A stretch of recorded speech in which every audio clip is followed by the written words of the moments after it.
Follow the US Secretary of State Antony Blinken is in Delhi today. He'll be leaving in a short while for Kuwait.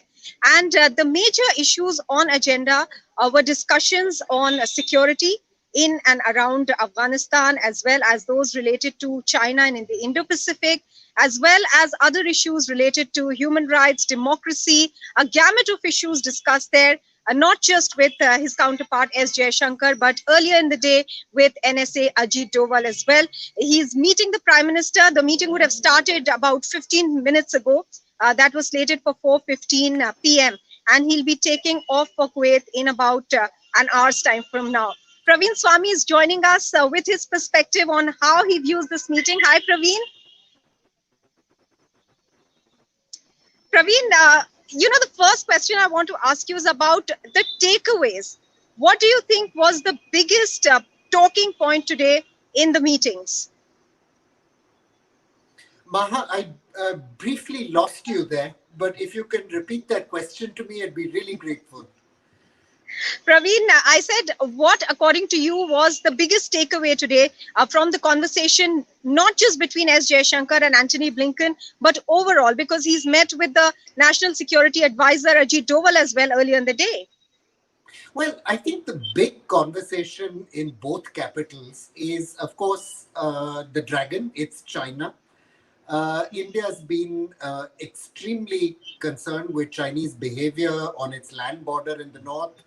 And while, we haven't seen this government in DC use the kind of loud language President Donald Trump's government did, it's been equally harsh on pushing back against China, on human rights in Xinjiang, on blaming China for cyber attacks in the United States, and so on. And, I think though, and you'll correct me if I'm wrong, but Secretary Blinken did not actually use the C word, the China word, expressly. Probably a lot of the conversation has been around that topic and discussing how the two countries can practically work a little bit more closely together on dealing with this challenge.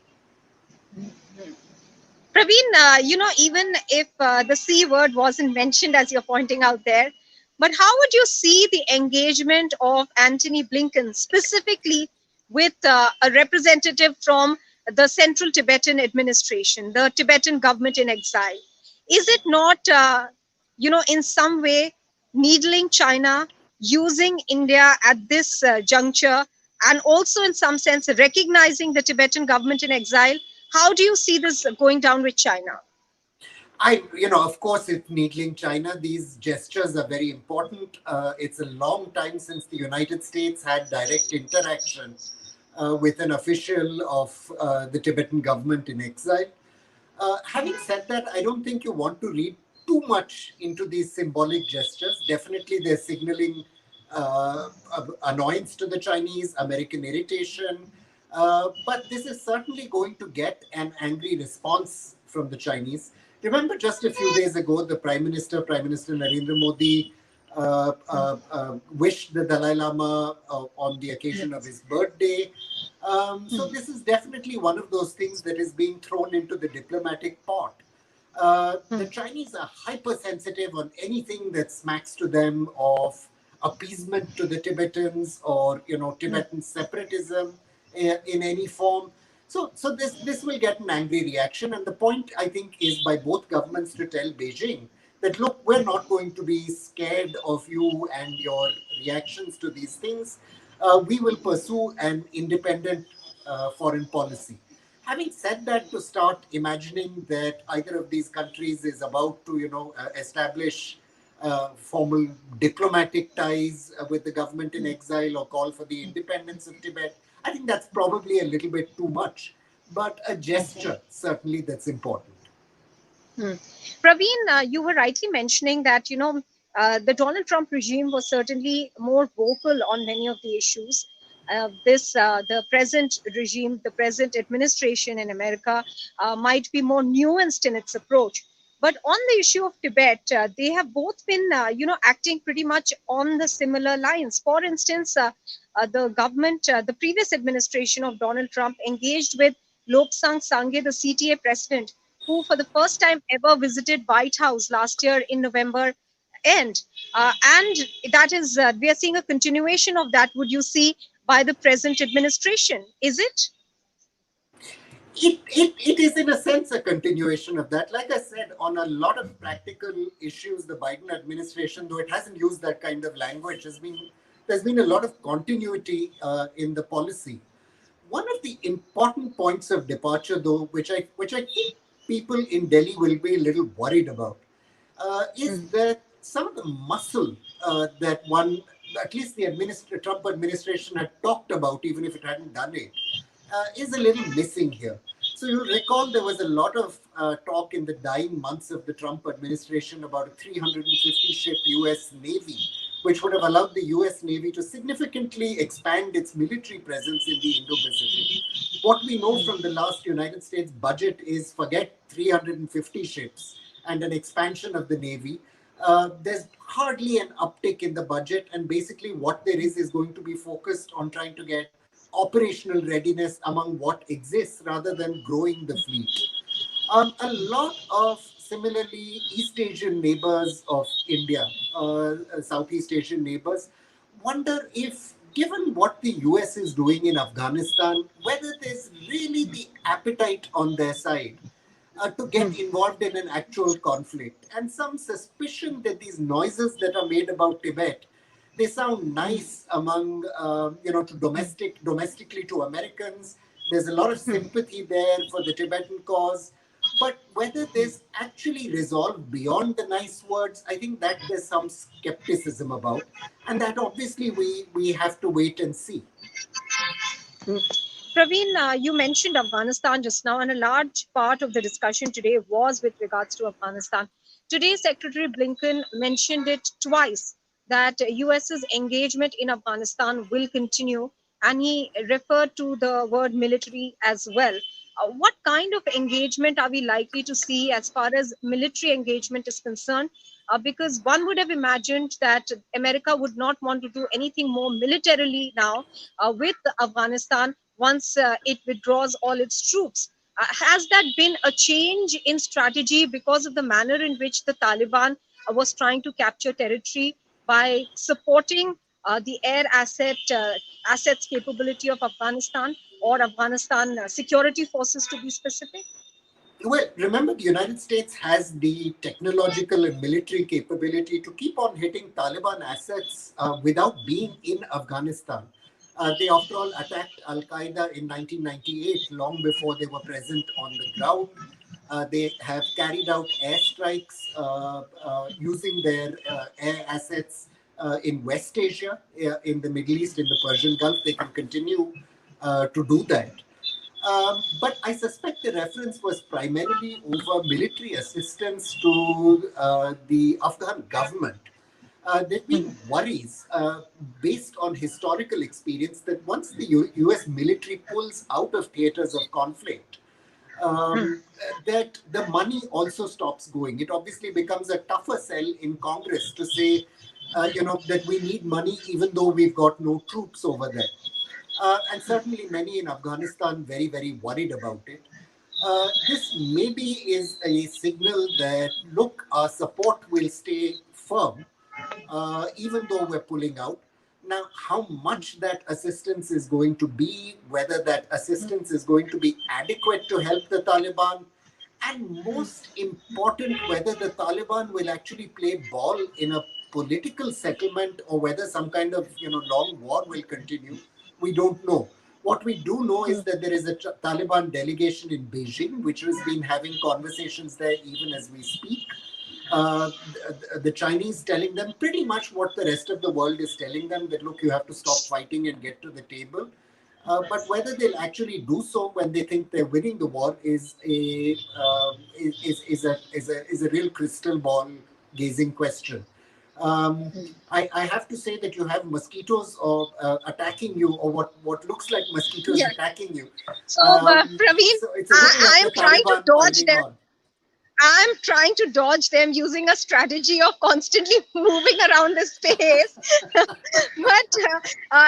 talking about movement, Praveen, India apparently, would have raised the issue of the logistical support that Taliban is getting from Pakistan. But US doesn't seem to be very clearly speaking about what they are telling Pakistan on that issue. Because it should be a matter of concern if Taliban is getting support from Pakistan. And Ashraf Ghani has raised it, not at any bilateral level or in a meeting in closed doors. He has raised it at an international forum in Uzbekistan. How do you see US's response to that? Well, none of this is news really to the United States. I mean, you've had people in the CIA, in high positions in government, saying for years, that look, the Taliban are operating from Pakistani cities. Taliban fighters are being sent back to Pakistani hospitals. Taliban weapons are flowing north from the border. It's not like the Americans have known this, and the Americans have traditionally made the argument that their interests in Pakistan as a state with nuclear weapons, as a state with influence in the Middle East, outweigh really whatever Pakistan does in Afghanistan. And President Biden, when he decided to withdraw rapidly from the United States, continue with President Trump's policy of rapid withdrawal, seems to have concurred with that judgment. Now, we've seen that the United States is at the same time holding a little bit of a sword over the Pakistani head. So, this whole financial action task force threat of sanctions is there. The International Monetary Fund is being very, very tough on conditions in releasing the next tranche of support to the United States. So we don't know which way this is going to go. But it's also possible that the United States has taken a completely cynical decision in its self-interest, which is to say, hey, you know what? We are secure, we are confident we can look after our counterterrorism interests. Now let the Pakistanis and the Iranians and the Russians and the Chinese, that is all of Afghanistan's territorial neighbors, let them deal with this problem. This is not our problem to deal with. And if there's terrorism and if there are, if there's destabilization, then these countries have to deal with it. We don't have to deal with it. I suspect that is part of the American calculation, that they're not the ones who are going to face the blowback. Probably the Pakistanis, I think, are already realizing that, the Tehrik-e-Taliban Pakistan and Al-Qaeda and a number of people they have a problem with are going to flourish under the Taliban umbrella, whether or not, they eventually win the war, but don't know quite what to do about it. So flux there. There's been a lot of talk in India about reaching out to the Taliban, participating in those discussions. We'll have to see how that goes, but it's obviously the territorially congruent neighbors who will have to deal with this problem principally, not us. So let's just see how the cookie crumbles, as the Americans would say. Praveen, we've spoken about security issues. Certainly, this is what topped the agenda of Antony Blinken when he visited India, when he is currently visiting India. Currently, largely we've seen diplomacy also turning towards trade ties as well, and a lot of it being determined through trade ties. In that context, how do you see the relationship between India and the US developing? India has spoken about the robustness and the resilience of supply chain, especially as far as COVID-19 vaccines are concerned, because India is manufacturing cost-effective and affordable vaccines for the developing world.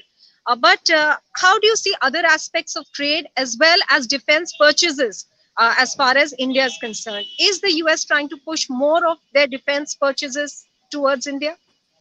So the United States would definitely like India to buy more American equipment. As you know, American combat jets were competitors when India decided eventually to buy the Rafale. After that, there was a push from the United States for India to produce the F-16 here. India has stepped up its purchases of American equipment over the years. But India's capital expenditure on defense has been static for a number of years now, pretty much static. And in the context of COVID, defense budgets nowhere in the world are growing. A lot of this relationship is obviously going to depend on where the Indian economy heads in coming years. It had been slowing before COVID. I mean, there are obviously 2 points of view on how optimistic one is about the future. But there are people in and outside the administration on inside the US who feel that India hasn't performed quite to its potential. That's true of India's south eastern neighbors too. And obviously, if India wants these partnerships to grow and flourish, it will have to be willing to take some of the steps towards reform and become more active in deepening its free trade relationships than it has been. As you know, there are trade negotiations underway with the United States, with a number of other countries, uh, which we'll have to wait and see what progress there is actually on. But these will undoubtedly be keys to the relationship. Having said that, I mean, many people in India and in East Asia would say the US is also dragging its feet now, has become increasingly protectionist. And obviously, this will be one of the big challenges to the relationship going forward, especially in a post-COVID world, where experts may say what they like about free trade, but domestic voters may quite often have a different view on the matter, which obviously governments will be driven by. Praveen, one final question, and I want to touch upon finally the point about both the countries being democracies and shared values that they constantly keep talking about. In his response today to a specific question about human rights and democracy, Antony Blinken gave a very long and labored answer, as Jaishankar seemed to be mentioning that democracies can be flawed, wrongs have to be made right, and that both US and India could have similar problems as far as democratic values are concerned. What message do you think is the US trying to send India, and especially the present administration, which is of Democrats? Well, you were in the press conference, and I'm fascinated to hear your description on it, which I think is exactly right. A labored answer. As you know, a few days ago, there were comments made by another ranking United States official on this, which attracted some degree of dismay, pushback in the Indian diplomatic community. I think the first part of that answer is that for a lot of people in this government in the United States, human rights are an important issue, particularly people on the left of the Democratic Party. The United States can't very well say that human rights matter in China, but don't matter when it comes to allies and friends like India. And there's been a lot of negative publicity in the American media linked to this government, particularly on issues to do with the treatment of religious minorities, especially Muslims in India. The second part of that story is that for the United States, in terms of its foreign policy, this doesn't probably matter, or at least they wouldn't like it to matter. After all, the United States continues to do business with Saudi Arabia or other countries where the treatment of women is not what the world would, for example, like. The United States, in fact, has done business with dictatorships and fairly tyrannical regimes around the world and continues to do so, where it perceives those to be in its best interests. Secretary Blinken in the unhappy position here of having to keep both his political constituency and party happy, but also having to look at his national interests. As I said, as long as the strategic and economic relationship between India and the United States is robust, this will probably not matter a great deal.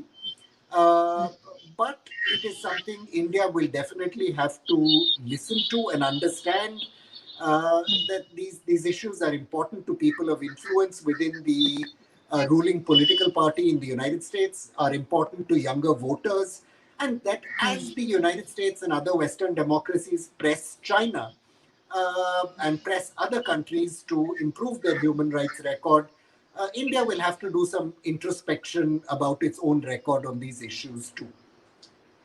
All right. Praveen, many thanks for joining us and giving us a perspective on the gamut of issues that have been discussed between the Indian and the US side. With Thank you that, so we much. are Real closing pleasure this talking chat. to you as always. Thank you. Thank you, Praveen.